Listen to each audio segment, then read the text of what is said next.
Here, no This longer being conference will recorded. now be recorded. Will now be recorded. Here we go. Okay. So go ahead, Eddie, next slide.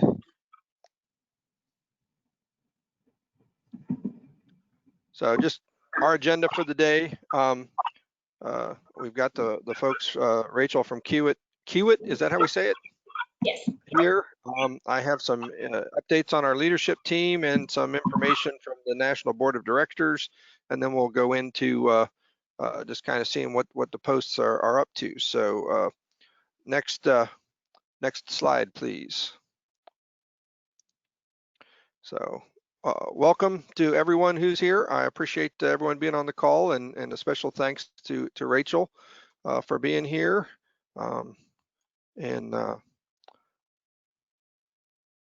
Thanks, Eddie, for taking care of our presentation and getting us going here. A quick note on safety. I think everybody is seeing an uptick in cases. Interesting, as I looked at some information put out by Wright-Patterson Air Force Base, they show a very gradual, well, I guess for you guys this way, a very gradual uptick, and they fit a best line to the curve. But it's really not a straight line. It's been pretty steady across and a huge turn up on the end. And so they fit this line even to the point where they went negative 100 back in the spring. But it's really been relatively flat until recently. And I don't think that's going away anytime soon. So, and most of the cases that we've recorded on base have been from people who were not wearing masks, staying 6 feet apart, washing hands, doing hand sanitizer. Those methods do seem to work. So keep doing that. Stay safe. I am about 97% back now. I no longer feel like I'm walking around at 10,000 feet of elevation. So go ahead, Eddie. Thanks. I'm 5 weeks post negative test. It took a long time, and I was 4 weeks down. So it's a long, slow recovery. Next slide, please.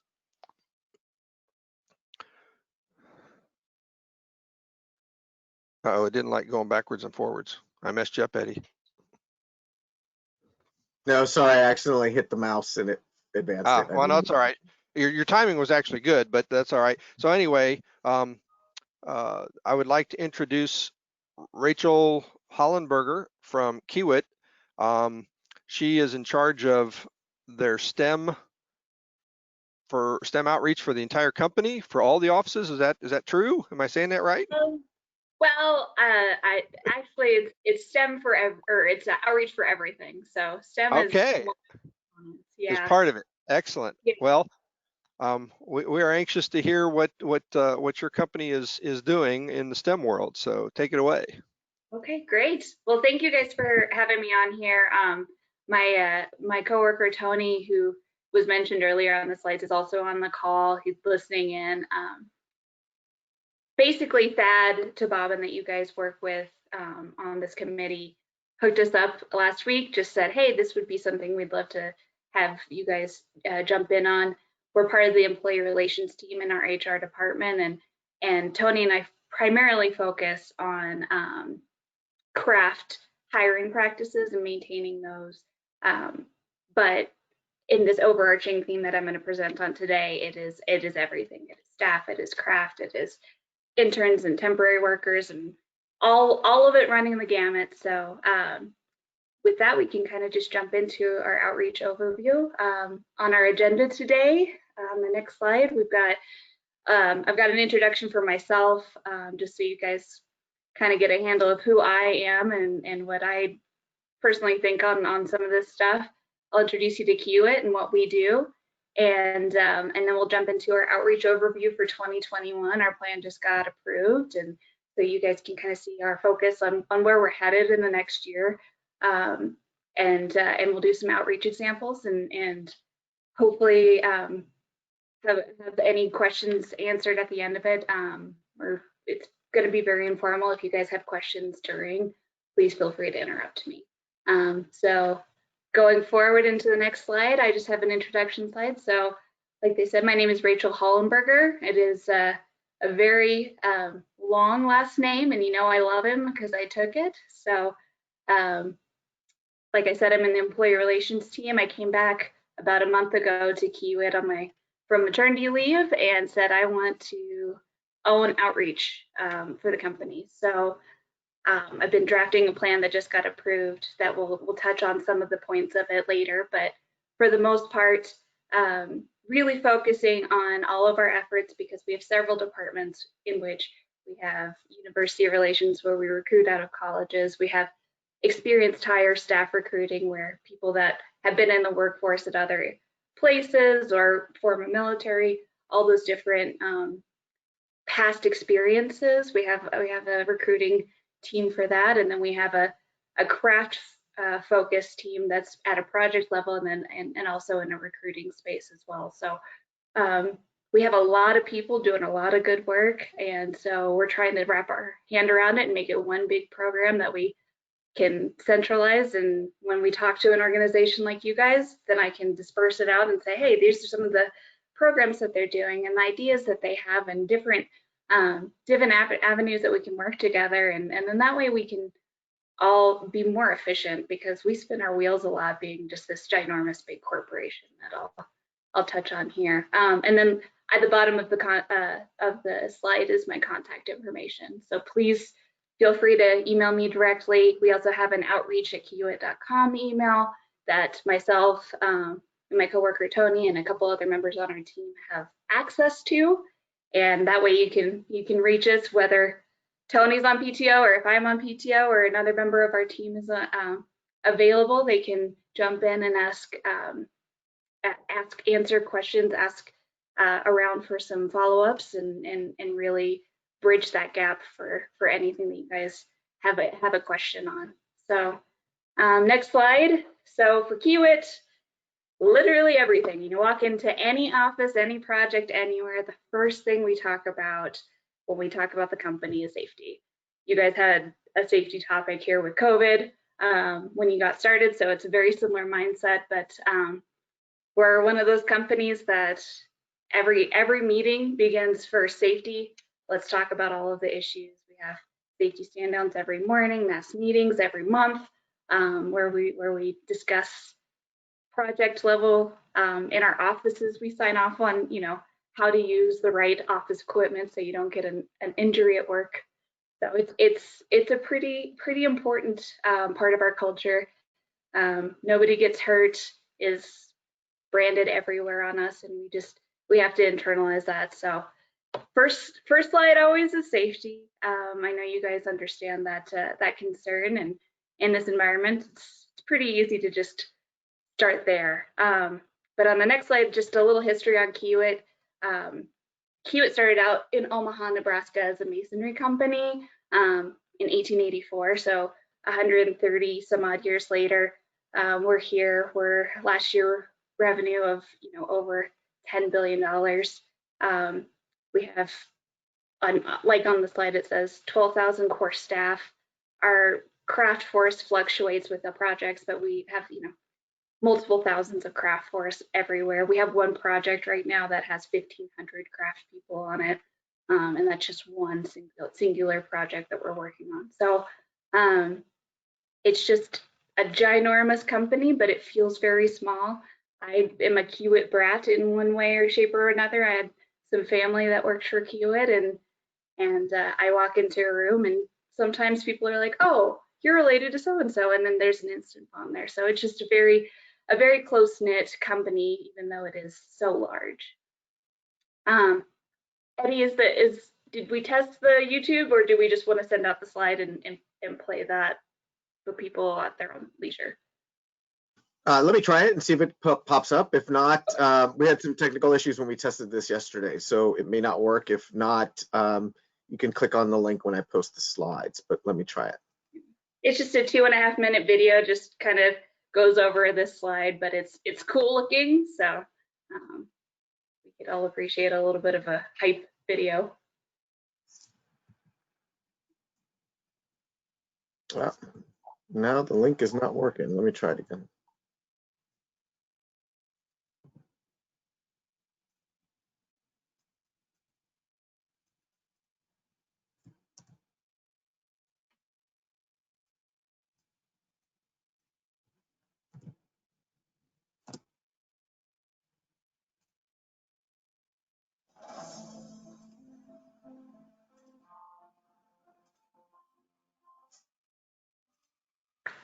I don't think we can hear it, so it's fine.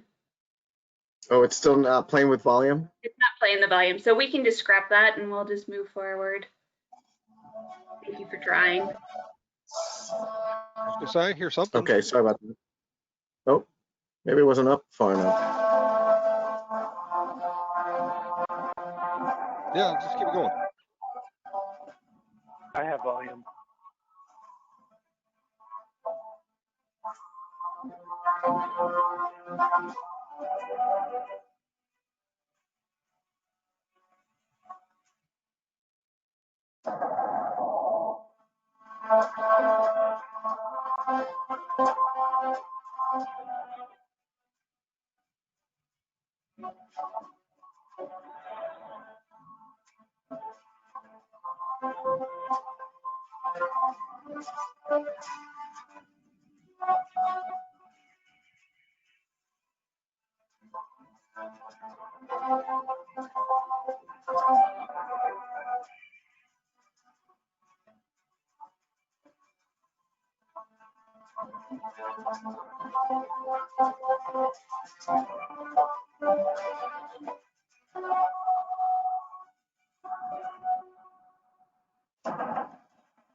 All right, excellent. We at least got to see a little bit of it and could hear it. So you guys can watch that on your own time. The link will be, like Eddie said, in the PowerPoint slides that get sent out. And then feel free to email me if you guys need any more information. I believe the YouTube channel has more videos if you're interested in any more information. But as you can see, we've grown, you know, from laying bricks only to a very, very large construction company. We do a lot of our own internal design is a new focus for us. And we have a lot of different industries that we work in that I'll touch on here in a moment. So on the next slide, our core values for our company, we have 4. We affectionately call them PIEs. But it's people, integrity, excellence, and stewardship. This is how our employees are expected to conduct themselves and what to prioritize at our project level, and then, you know, within our corporate and district offices. This obviously, for me, I take into the outreach space pretty intensely. It's all about people. It's all about really letting people know what's available to them, how we can apply their strengths and build something better together, so that we benefit and they benefit as well. So the next slide here just is a breakdown of the markets that we do work in. 77% of our work is oil, gas and chemical, power, and transportation. We're a very heavy civil, heavy industrial company. We have other aspects, building, industrial, mining, and then the water, wastewater is a new division for us as well. But I come from the infrastructure world. I've was part of our bridge and marine district. I met, my very first job was on a bridge as an intern. I met my husband on that bridge. We have Kiewit babies. This is a Kiewit family for sure within this company. So that's where we are and what we are about, what we work in, and where we stand.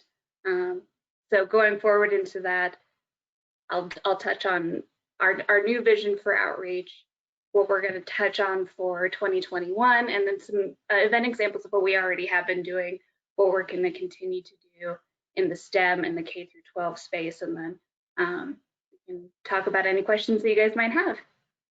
So next slide. And then we can go one more.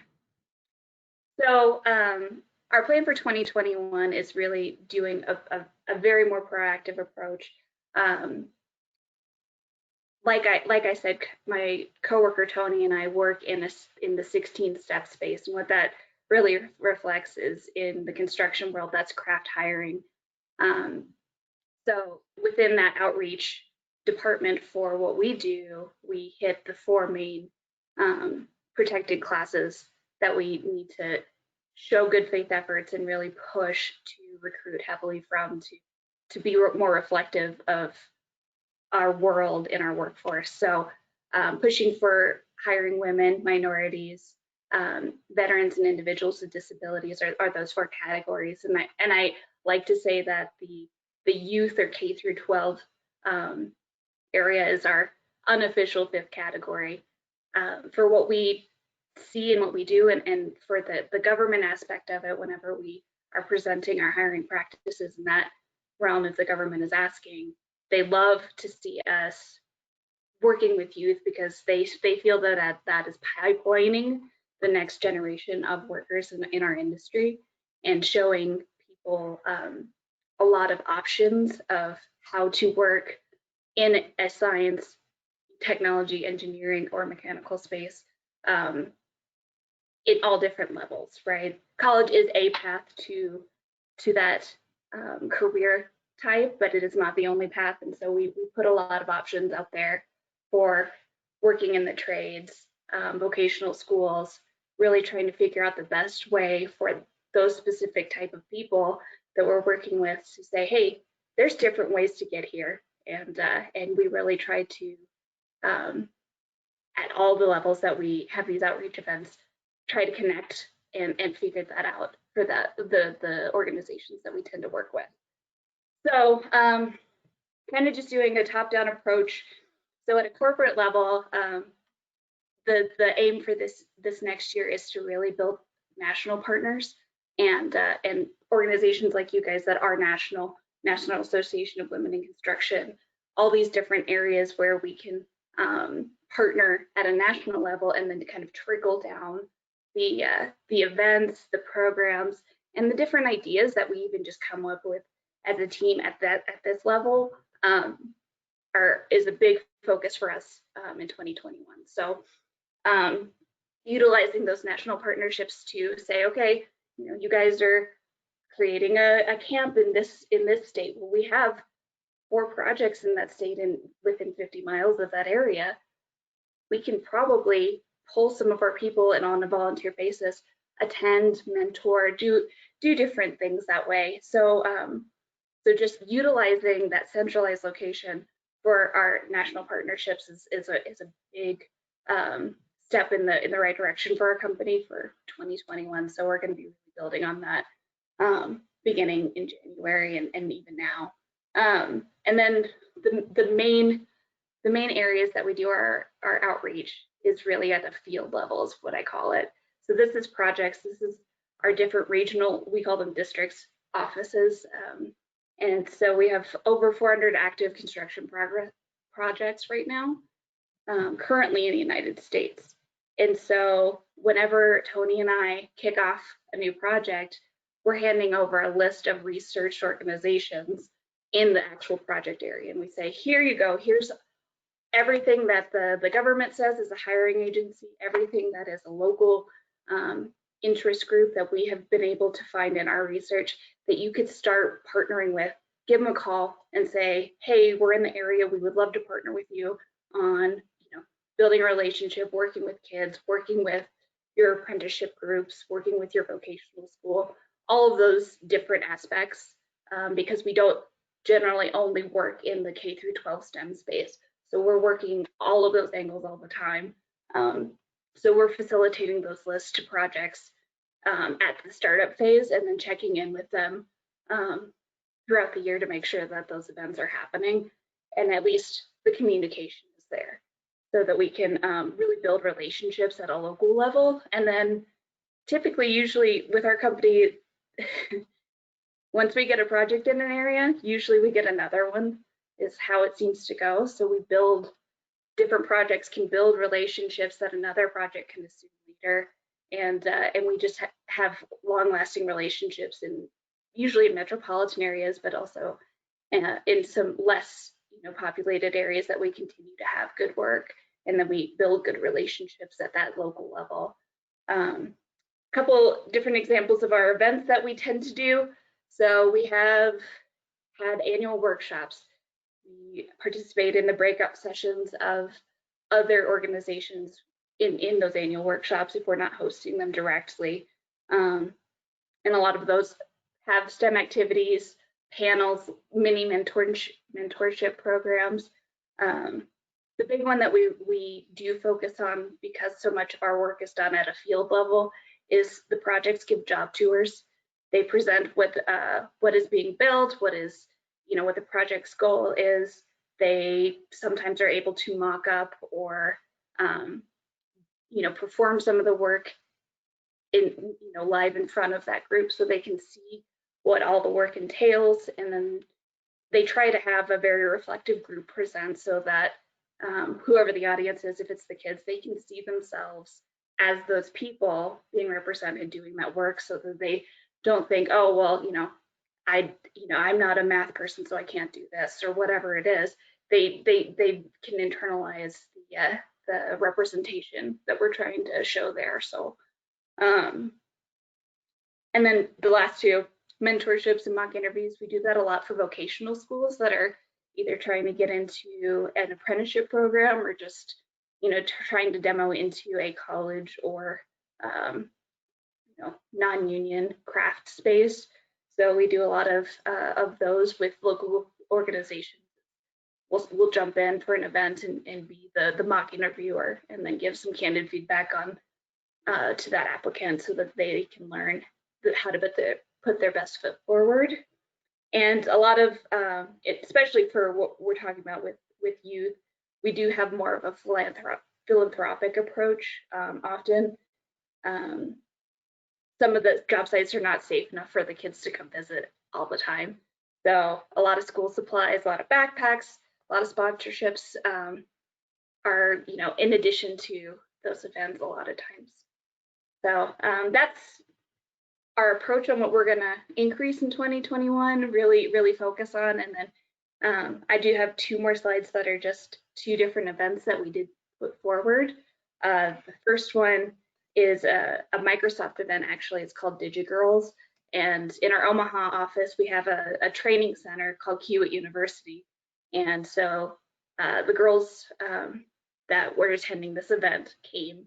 They went through a couple different workshops where you can see a small picture of a hard hat there on the middle right, and basically they had to modify the hard hat to fit the project's needs.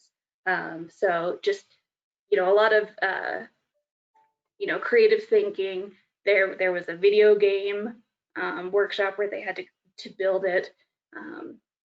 The girls in this group were, hey, I don't touch computers, to I have an app in the App Store, differing levels of being able to work in that technology space. And it's one of the biggest events that we get a lot of positive reinforcement on is participating with that. And so that was one that we put on earlier this year, pre-COVID. So that was really good and fun. And then the next slide here was actually one I did a couple years ago at the project level. And this was all about relationships. So one of the people that worked, one of the staff members on our job, got approached by his neighbor who worked with the visually impaired students in the elementary school district. And so we hosted them out on the job site. Because they were visually impaired, we did a lot of work ahead of time with the teachers so that they could do tactile models for the children to understand what we were building because of the varying degrees of sight. But we had the kids out, we explained the project to them. We told them that, we were building a precast concrete segments at this facility. And I believe the concrete segments, I want to say they were as heavy as 3 cars is how we proposed it to the kids, because they were so young that we couldn't, talk about the different tonnage and all of that. So that was really fun. But the kids came out, they got to climb in the equipment, they got to climb in the segments, they got to put on all the PPE, use the radios. So it was very much one of those things where, yes, it was a fun thing for the kids, but it renewed our staff, and it really made seeing what we do through the kids' eyes happen for that day. And on a hard job, sometimes it's a very beneficial thing to get renewed that way and see how cool the things that you get to build are, because that's what we do. And if we don't like it, then that's rough, right? So presenting what they can do, what they can see, and what's possible at all the levels for those 2 events. Those were really important events for us. We really love them. So that's all that I have prepared, and I am available for questions. And yesterday, when I was demoing this presentation with Eddie, he let me know a lot of the different programs that you guys are working through and the approaches that you guys are taking to present students with a lot of options, and that STEM is not just a college path, but there's so many avenues to have a career with science and technology, and it's very exciting to present to you guys and to be able to work with you guys. So I appreciate your time, and I'm available for any questions.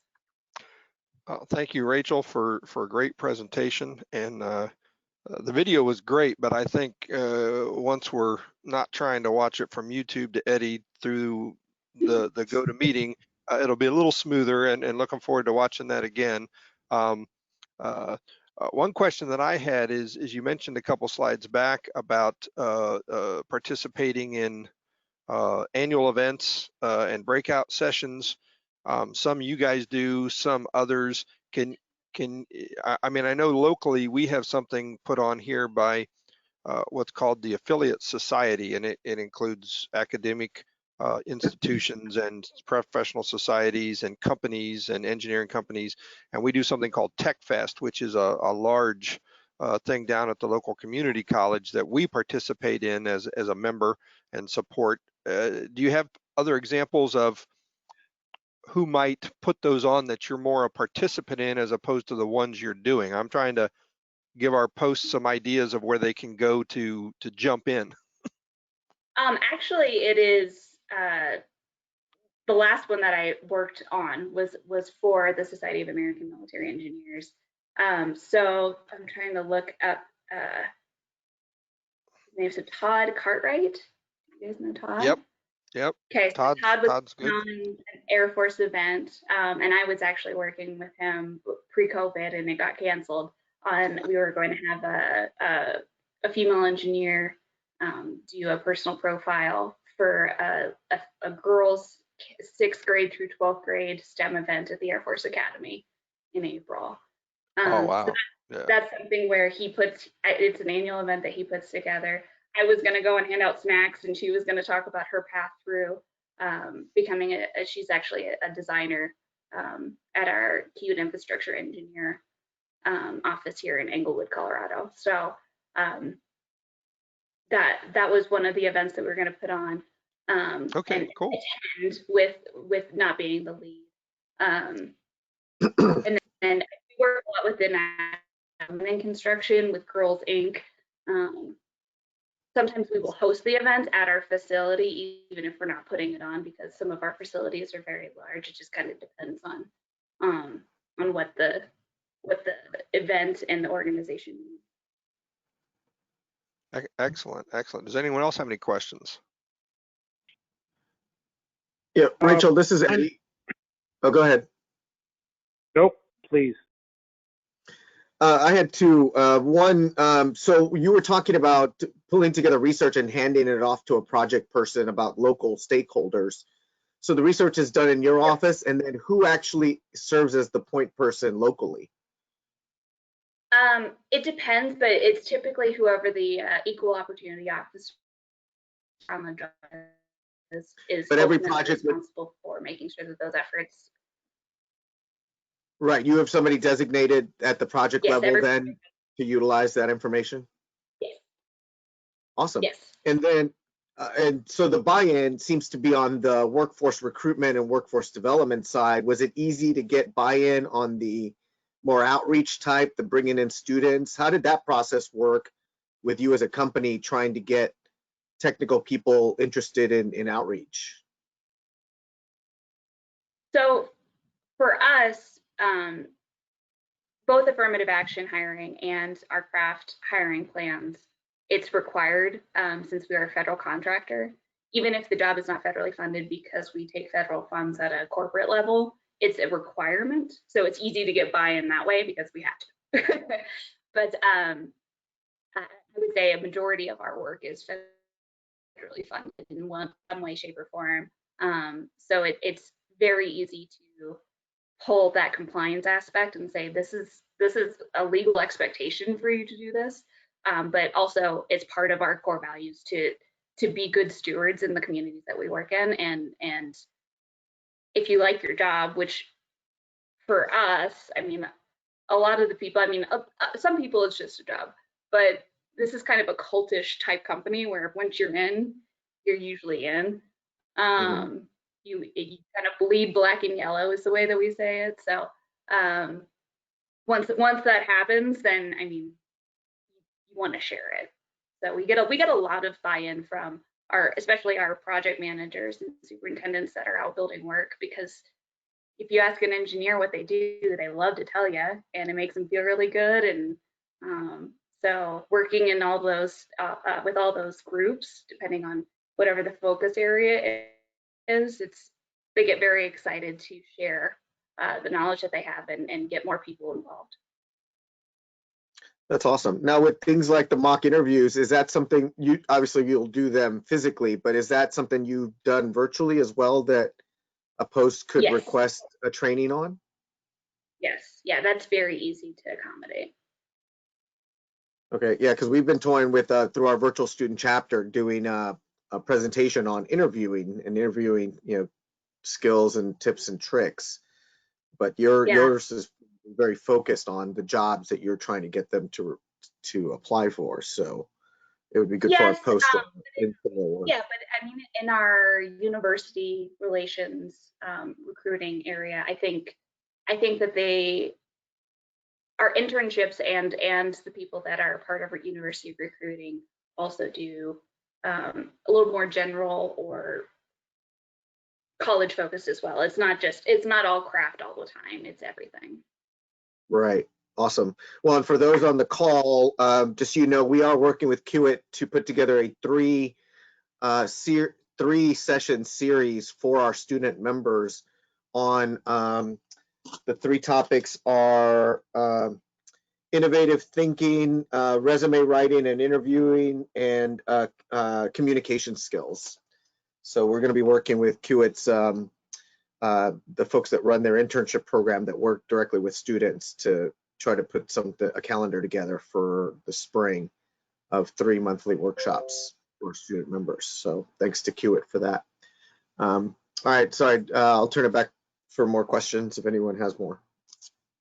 Thanks, Rachel. Yeah, so my name is Jason Blubaugh. I've got some questions out of Oklahoma City. I've got a comment for Kiewit and a question. My comment for Kiewit is I interviewed for Kiewit out of Oklahoma State 20 plus years ago, and I want to give you kudos.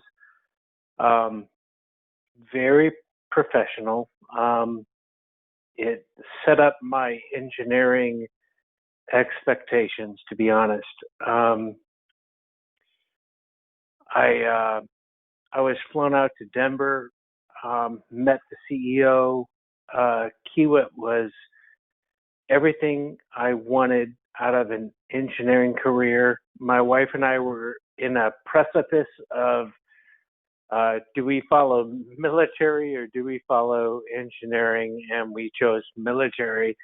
So I didn't follow Kiewit, unfortunately. But my wife did retire military, just so you know. I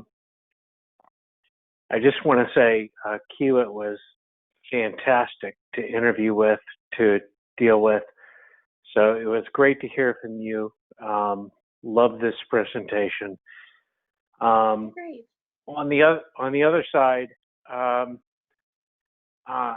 in Oklahoma City. I'm new to this presentation. I am very, very interested in inspiring K-12 as well as college students to this career field, because I think it's underwhelming and we have to do more. So I don't know who is championing this in this area, but I'm here. Oklahoma City is here to represent. I'm just saying, I'm here for the long haul. I'm passionate. I want to do all I can. So let me know what I can do. All I gotta say. It sounds like you might want to be on the leadership team of the K-12 STEM Outreach Community of Interest. Please, let me know what I can do. Yeah, anything we can do to inspire young people to be engineers, because not enough of us in this country are doing it. We're not covering the bases. I'm just saying, there are so many smart people in this country that are not. I don't know if it's our upbringing. I don't know if it's young women in this country. I'm just gonna say it. Young women in this country, so smart, are not. I should probably stop talking. Are not brought up to think they can cover. I don't know what to say. I should. Now I get said what it you're saying. already. Yeah, we gotta good bring friend it. of mine. We gotta bring it. Yeah, a good friend of mine was they were trying to talk her into being involved heavily in women in engineering, and she's like, Yes. Yes and no. Yes, there are plenty of women out there who would be great engineers, and we need to overcome the stereotype where they've been told they can't be. But yeah,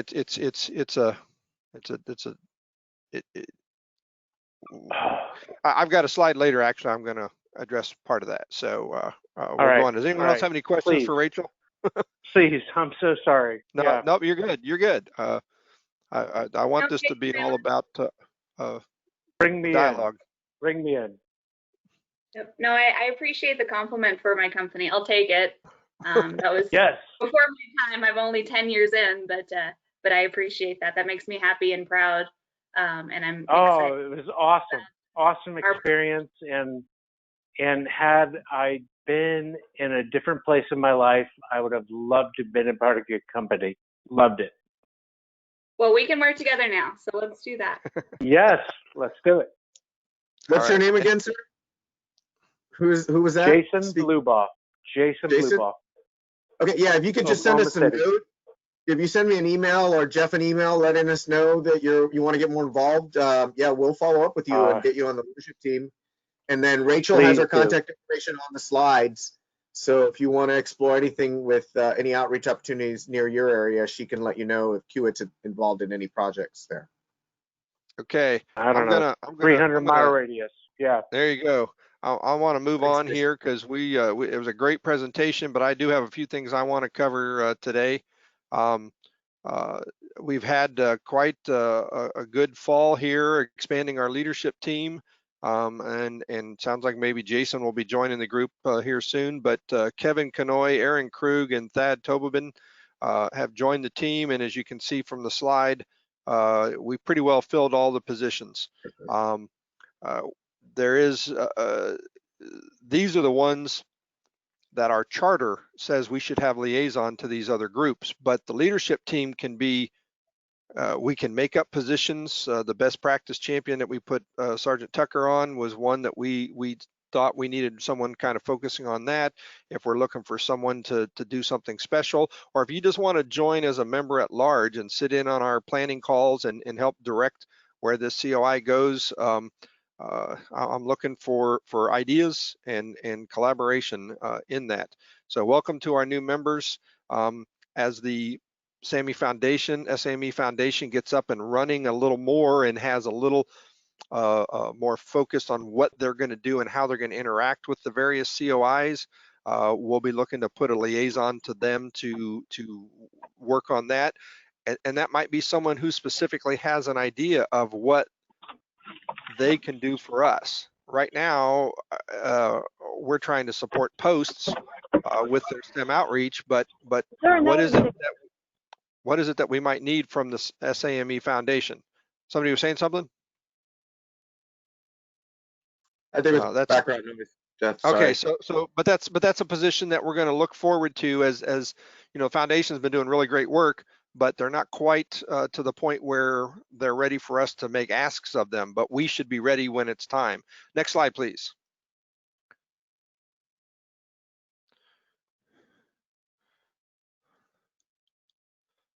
Boy, they're slow coming up. All right, so just a quick update on the recent National Board of Direction meeting that we held. For those who aren't aware, the national office moved down the street, and they're looking to sell the building that we were in. And there was a great diversity and inclusion report that was delivered. And this box on the right is actually a comment from one of the folks surveyed in there. STEM is more than just encouraging kids to focus on math and science, but it's taking kids from lower income and underrepresented groups such as women, minorities, and helping them find a way to get there. For a long time, our scholarships, we tried to work on needs-based as well as merit-based, and we have a whole scholarship working team on trying to revamp the scholarship recommendations.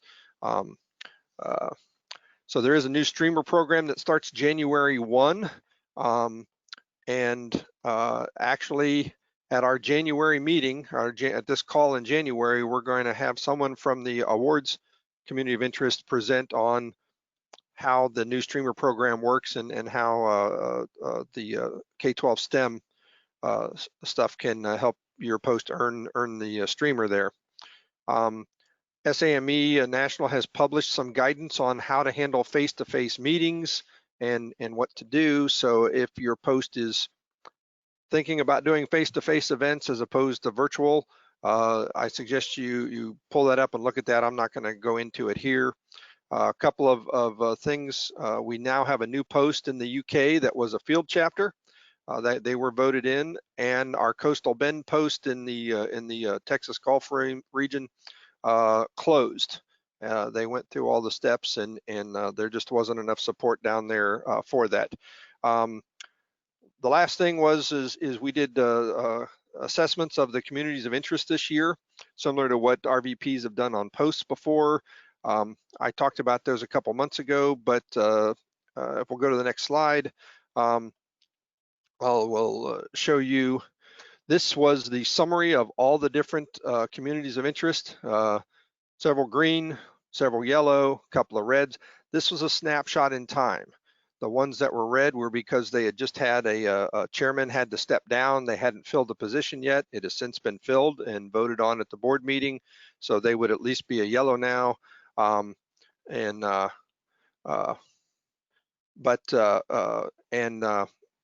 yellow is not bad. This is just where we were at the moment and trying to improve. Next slide, please. You can see where we were one of the yellow ones. Now here's my own personal assessment, comparing when we did the assessment in August to where we are now. We picked up 3 members on the leadership team. We've started doing metrics that they wanted us to do. We are planning our calls more than a month in advance, which was a recommendation by them. We'd always been only planning a short way in advance so that we were being very timely, but now we're looking to go a few months out. And so in my opinion, you know, things that were yellow are several are now green. One of the yellows was the fact that even though our charter is less than 2 years old and was very up to date at the time it was written, we now have a new 5-year strategic plan, and we simply need to review it and update it if necessary to match the strategic plan. It's on our work plan. It's on a goal for this year. We have until May to do it. It's scheduled to be done, but it's still yellow because it isn't done yet. So again, just a snapshot. But I think we're doing really well, and things are going well. Next slide, please. Okay, I appreciate Rachel's presentation and what they're at. Do any of the posts have anything that they'd like to report that they've been up to lately? We've got a few minutes.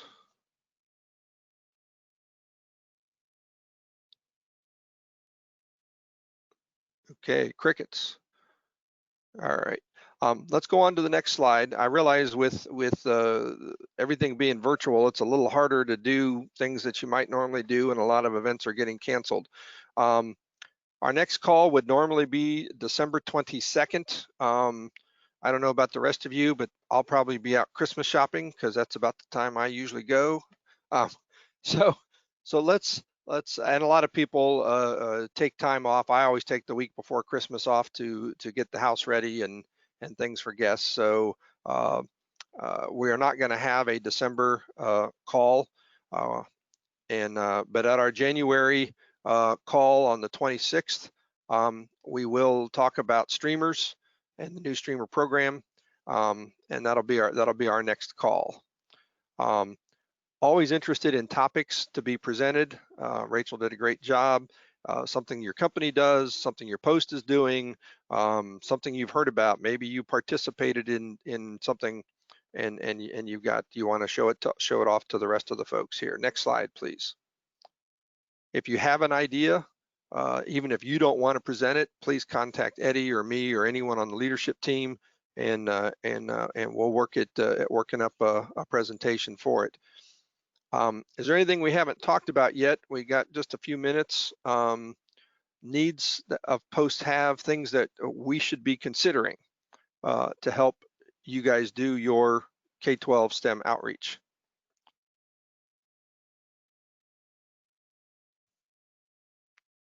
Okay, I'm not hearing anything. I know I'm talking real fast. I didn't want to run out of time before my slides ran out. Is there one more slide, Eddie? Okay, so if you have any ideas for our Military Engineer Magazine STEM Corner articles, send them to me. We're not going to discuss them here. And if you have any idea for future presentations on these calls, let me know. Or if you've heard of something, send me a link and we'll chase it down. Please be safe. Please stay healthy. Do your physical distancing. At Wright-Patterson, we call it physical distancing because we don't want to social distance. We want to keep this virtual thing going and keeping track of each other. So we call it physical distancing. Wear your masks. Have a happy Thanksgiving. Since I won't see you in December, have a great and safe Christmas holiday. And we'll look for all of you in January. Thanks. Happy Thanksgiving. Cheers. Happy holidays. Thanks, everyone. Appreciate your time. Happy Thanksgiving. Thanks for joining us, Rachel.